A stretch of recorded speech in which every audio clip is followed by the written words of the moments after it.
அஸ்ஸலாமு அலைக்கும் வரஹ்மத்துல்லாஹி தஆலா வபரகாத்துஹு. அன்பிற்கினியவர்களே,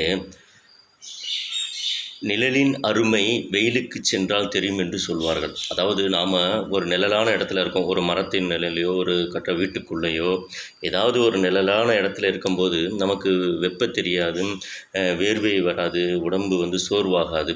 அதே நாம் வெயிலுக்கு போகும்போது நமக்கு உடம்பு சூடாகும், வேர்வை வரும், உடம்பு டயர்டாகும், சோர்வாகும். அப்போது நாம் என்ன நினைப்போம் அப்படின்னா, இவ்வளோ நேரம் அந்த நிழலில் இருந்தோமே, நமக்கு ஒன்றுமே இல்லையே, இப்போ வெயிலுக்கு வந்த உடனே இந்த மாதிரி நமக்கு ஒரு சூழ்நிலை ஏற்படுதே அப்படின்னு சொல்லி நாம் அந்த அது வரைக்கும் அந்த நிழலை பற்றி உணராத நாம், அருமை தெரியாத நாம் வெயிலுக்கு வந்தோடனே அதை உணர்வோம். இது நிழலுக்கு மட்டும் அல்லங்க, நம்மோடு இருக்கக்கூடிய நிறைய நல்ல உறவுகளாக இருக்கட்டும், நண்பர்களாக இருக்கட்டும், நல்ல மனிதன் நம்மோடு இருப்பாங்க. ஆனால் அப்போல்லாம் அவங்களோட நம்மளுடைய அருமை பெருமை நமக்கு தெரியாது, அவங்கள நம்ம புரிஞ்சிருக்க மாட்டோம். அதே நேரத்தில் அவங்க ஒன்று இறந்துட்டாலோ இல்லை நான் அவங்க நம்மளை விட்டு விலகி தூரமாக சென்று விட்டாலோ அப்போந்தான் அவங்கள பற்றி நினைப்போம். ஆகா, நம்மளோட இருக்கும்போது அவங்க நமக்கு நல்ல ஆலோசனை சொல்லி நல்ல ஒரு இதெல்லாம் சொல்லிகிட்டு இருந்தாங்க, வழிகாட்டினாங்களே அப்படின்னு சொல்லி அவங்கள பற்றி நாம் நினைப்போம். இது இரண்டுக்குமே பொருந்தக்கூடிய ஒரு விஷயம். இது எதற்காக சொல்கிறேன்னு சொன்னால், இன்றைக்கி நாம் ஒரு வெப்பமான ஒரு காலகட்டத்தில் நாம் வாழ்ந்துட்டுருக்குறோம்.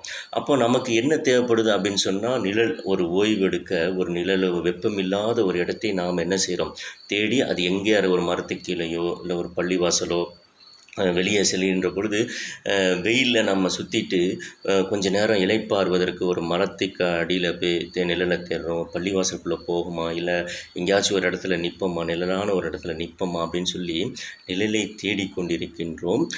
அப்படி கிடைக்கின்ற பொழுது நமக்கு அது என்ன ஆகுது, ஒரு மனசுக்கு ஒரு நிம்மதியாக அந்த இடத்துல கொஞ்சம் நேரம் இருந்து ஓய்வெடுத்துட்டு மறுபடியும் போகும்போது நமக்கு ஒரு மனசு ஒரு ஆறுதலாக இருக்குது. அன்பிற்கினிலே, இந்த உலகத்தில் இந்த வெப்பத்தையே நம்மால் தாங்க முடியாமல் நிழலை தேடிக்கொண்டிருக்கின்றோம். நாளை மறுமையில் இதைவிட பல மடங்கு வெப்பம், அதிகமான ஒரு மறுமையில் பல மடங்கு வெப்பம் இருக்கப் போகிறது. அந்த வெப்பத்தில் நாமும் இருக்கப் போகிறோம். அந்த மஹ்ஷர் மைதானத்தில், அந்த நாளில் அல்லாஹ் தஆலா 7 கூட்டத்தார்களுக்கு நிழலை தருகின்றான்.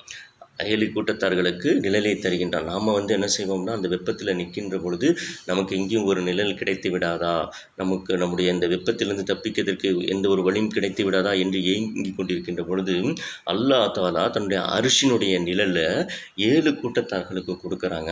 அந்த 7 கூட்டத்தார்களில் நாம் இருக்கிறோமா இல்லையா என்பதை கொஞ்சம் சிந்தித்து பார்ப்போம்.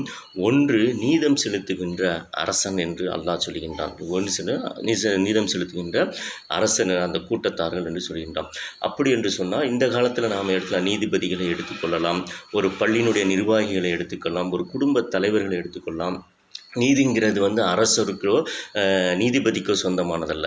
ஒரு குடும்பத் தலைவன், ஒரு ஆண் ஒரு இடத்துல இருக்கிறான்னு சொன்னால் அவன் என்ன செய்யணும், நீதமான முறையில் நடந்து கொள்ள வேண்டும். அது தன்னுடைய பிள்ளைகளாக இருந்தாலும் சரி, மனைவியாக இருந்தாலும் சரி, பெற்றோர்களாக இருந்தாலும் சரி, அண்ணன் தங்கைகளாக இருந்தாலும் சரி, ஒரு பள்ளிவாசனுடைய நிர்வாகத்தில் இருக்கின்ற பொழுது ஏழை பணக்காரர்கள் இல்லாமல், வேறுபாடு இல்லாமல், ஒரு மதரசாவை நிர்வகிக்கக்கூடியவர்கள், ஒரு பள்ளிக்கூடத்தை நிர்வாகம் செய்யக்கூடியவர்கள், எந்த இடத்தில் அவர்களுடைய அவருடைய தலைமையில் இயங்குகின்றதோ அந்த இடத்தில் அது ஆணாக இருந்தாலும் சரி, பெண்ணாக இருந்தாலும் சரி, அவர்கள் நீதமாக நடந்து கொள்ள வேண்டும். அவர்கள் அப்படி நீதி தவறி நடப்பார் என்று சொன்னால் நிச்சயமாக அல்லாஹ்வினுடைய அந்த மறுமையில், அந்த கூட்டத்தார்களில், அந்த நிலையில் அவர்கள் சேர மாட்டார்கள். இரண்டாவது, ஒரு வாலிபர். அந்த வாலிபர் எப்படி என்று சொன்னால், அல்லாஹ்வுக்காகவே என்ன செய்கின்றார், அல்லாஹ்வுக்காகவே தன்னுடைய வாழ்க்கையும் வாலிபத்தை இபாதத்துகளிலே அல்லாஹ்வுக்காகவே கழிக்குகின்றார். ஏன் அல்லாஹ் தஆலா அந்த வாலிபன் என்று சொல்கிறான்னு சொன்னால், குழந்தைகள் என்பது அவர்கள் அறியாத பருவம், முதியவர்கள் என்பது என்னன்னு சொன்னால் அது அவங்களுக்கு முடியாத ஒரு நிலை, அவங்களால பாவம் செய்ய முடியாது. ஆனால் இளைஞர்களாக இருக்கக்கூடிய அந்த வாலிபத்தில் இருக்கக்கூடியவர்களுக்கு பாவங்களும் செய்ய முடியும், நன்மைகளும் செய்ய முடியும். ஆனால் அந்த வாலிபத்தை அவர்கள் பாவத்தை விட்டும் விலகி, பாவமான விஷயங்களை விட்டும் விலகி, அல்லாஹ்வுக்காகவே தன்னுடைய அந்த இபாதத்துகளில் நன்மையான காரியங்கள் கழிக்கின்றார்கள் அல்லவா, அத்தகைய வாலிபர்கள் என்பதாக இரண்டாவது கூட்டத்தால் அல்லாஹ் சொல்லி காட்டுகின்றான். அதுக்கு அடுத்து மூன்றாவது கூட்டம் என்னன்னு சொன்னால் பள்ளியோடு தொடர்பு உள்ளவர்கள். பள்ளியோட தொடர்புன்னு சொன்னால் பள்ளியிலே இருக்கிறதல்ல, பள்ளியிலே தொழுதுட்டு பள்ளியிலே ஓதிட்டு திக்ரு செஞ்சுட்டு இருக்கிறதல்ல. அவங்க தொழுவ வருவாங்க. இப்போ ஃபஜருக்கு வந்தாங்கன்னு சொன்னால் அவங்க தங்களுடைய வேலைகளை கவனிப்பாங்க, வியாபாரத்துக்கு போவாங்க, வேலைகள் அவங்களுக்கு என்ன உலகத்தினுடைய எல்லா தேவைகளுக்காகவும் போனாலும் கூட அடுத்து லுஹருடைய வக்தை எதிர்பார்த்து கொண்டே இருப்பார்கள். லுஹருடைய வக்து முன்னே அசருடைய வக்தை எதிர்பார்த்து கொண்டு இப்படி ஒவ்வொரு வக்தையும் எதிர்பார்த்து கொண்டு இருந்து கொண்டே இருப்பார்கள் அல்லவா. வெளியில் இருந்தாலும் கூட, பள்ளியை விட்டு தூரமாக இருந்தாலும் கூட அந்த பக்துகளை அல்லாஹ்வுடைய பள்ளியிலே நினைத்து கொண்டிருக்கின்றார்களே அந்த கூட்டத்தார்கள் என்பதாக சொல்லி காட்டுகின்ற மூன்றாவது. நான்காவது பார்த்தீங்க அப்படின்னு சொன்னால் அல்லாவுக்காகவே இணைந்து அல்லாவுக்காகவே பிரிகின்றார் நல்ல நண்பர்கள், உறவுகள். ஒரு மனிதர் 2 நண்பர்களாக இருக்கட்டும், அவர் எந்த ஒரு தொடர்பில் உள்ளவன்னு சொன்னேன், அவங்க அல்லாவுக்காக இணைகிறாங்க. 2 பேர் இவர் வந்து இந்த பெண்மணி நல்ல பெண்மணி, இந்த ஆண் நல்லவர், இவர்கிட்ட நல்ல விஷயங்கள் இருக்குது, இவரோடு நாம் இணைந்திருந்தால் என்ன செய்யலாம், நிறைய விஷயங்களை, மார்க்க விஷயங்களை கற்று நிறைய அமல் செய்து சொர்க்கத்துக்கு போகலாம் அப்படின்னு சொல்லி இணைகிறாங்க ஆணும் பெண்ணும். அப்படி இல்லைன்னு சொன்னால் இவரோடு இந்த ஆண் இந்த பெண்ணோட நம்ம இணைந்துன்னு சொன்னால் இவங்க தவறானவங்களாக இருக்கிறாங்க, இவங்க நம்மளோட சேர்ந்து நம்ம நரகத்துக்கு போயிடுவோம் அப்படின்னு நினைக்கிறாங்கல்ல. அப்படிப்பட்ட என்ன செய்கிறாங்க, பிரிஞ்சிடுறாங்க. அப்போ அல்லாவுக்காகவே இணைகின்றார்கள், அல்லாவுக்காகவே பிரிகின்றார்களே. இந்த நட்புடையவர்களுக்கு இந்த அர்ஷனுடைய நிழல் நாளை மறுமையில் கிடைக்கின்றது. ஐந்தாவது என்னென்னு பார்த்தீங்கன்னா, ஒரு பெண், அழகான பெண் வந்து என்ன செய்கின்றான், நல்ல குடும்பத்தை சார்ந்த பெண்ணே வந்து ஒரு பெண் என்ன செய்கிறான், ஒரு வாலிபனை விபச்சாரத்திற்கு அழைக்கின்றான், தன்னுடைய மனைச்சிக்கு அழைக்கின்ற பொழுது அந்த இளைஞன் என்ன செய்கின்றான், அல்லாவுக்கு அஞ்சி அந்த பெண்ணை விட்டு விலகி கொண்டிருக்கின்றானே. இத்தை கூட்டத்தார்களுக்கு என்ன செய்கின்றான், அல்லாஹ் தஆலா தன் அர்ஷை நிலை தருகின்றான்.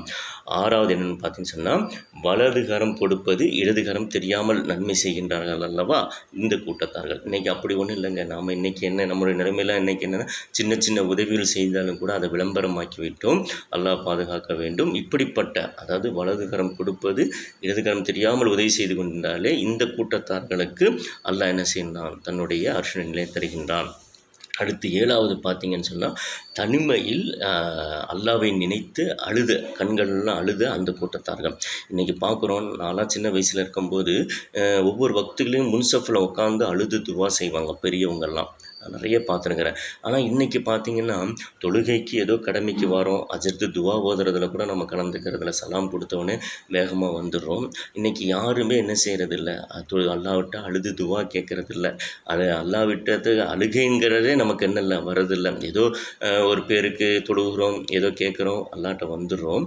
இப்படி இல்லாமல் அது தனிமையில் என்ன செய்கிறாங்க, அல்லாவிட்ட அழுது துவா கேட்டு அந்த கண்கள் அந்த கூட்டத்தார்கள் இருக்கின்றார்களே, அவர்களுக்கு என்ன செய்கிறார், அல்லாஹ்வுடைய அர்ஷுடைய இந்த நிலையை தருகின்றான் என்பதாக நபிகள் நாயகம் ஸல்லல்லாஹு அலைஹி வஸல்லம் அவர்கள் சொல்கின்றார்கள். அன்பிற்கினியவர்களே, நான் இதை எதற்காக பதிவு செய்கிறேன் என்று சொன்னால், இந்த உலகத்தில் நாம் எப்படி வேணாலும் வாழ்ந்து மரணத்தை விடலாம். ஆனால் நாளை மறுமையில் அதுதான் நமக்கு நிரந்தரமான வாழ்க்கையாக இருக்கிறது. அந்த மஹ்ஷர் மைதானத்தில் அல்லாஹ்வுடைய நிழல் நமக்கு வேண்டும் என்று சொன்னால், இந்த 7 கூட்டத்தார், இந்த 7 விஷயங்களில் நாம் ஏதாவது ஒரு விஷயத்தில் இருக்கணும். அப்படி இல்லைன்னு சொன்னால் 7 விஷயத்துலையுமே நாம் நீதம் செலுத்தக்கூடியவர்களும் சரியாக இருக்கின்றோம். அல்லாஹ்வினுடைய அந்த நம்முடைய இளமையை வந்து அல்லாஹ்வினுடைய பாதையில், அல்லாஹ்வுடைய இபாதத்துகளில் கிடைக்கின்றோம். 3வது வந்து பள்ளியோடு தொடர்பு வைத்து கொண்டிருக்கின்றோம். 4வது வந்து என்ன செய்கின்றோம், அல்லாஹ்வுக்காகவே இணைகின்றோம், அல்லாஹ்வுக்காகவே பிரிகின்றோம். 5வது விபச்சாரத்திற்கு அழைத்தும் கூட அல்லாஹ்வை அஞ்சி ஒதுங்கிக் கொள்கின்றோம். 6வது வலதுகரம் கொடுப்பது நன்மைகள் செய்து கொண்டிருக்கின்றோம். 7வது அல்லாஹ்வை நினைத்து அழுகின்றோம் அல்லவா. இந்த 7 கூட்டத்தார்கள் நாம் இருந்தோம் என்று சொன்னால், இந்த 7 விஷயங்களை நாம் பேணுதலாக நடந்துவிட்டோம் என்று சொன்னால், நிச்சயமாக நாம் தான் மறுமையில் உயர்ந்தவளாக இருக்கின்றோம். எல்லாம் அல்ல அல்லாஹ் தஆலா இந்த 7 கூட்டத்தார்களில் நம்ம அனைவர்களையும் ஆக்கி நாளை மறுமையில் அர்ஷுடைய நிழலிலே, அல்லாஹ்வினுடைய அந்த நிழலிலே நாம் இளைப்பாறுவதற்கு, ஓய்வு பெறுவதற்கு, அல்லாஹ்வினுடைய அருளை பெறுவதற்கு நாம் அனைவர்களுக்கும் கிருபை செய்வானாக. அஸ்ஸலாமு அலைக்கும் வரஹ்மத்துல்லாஹி தஆலா வபரகாத்துஹு.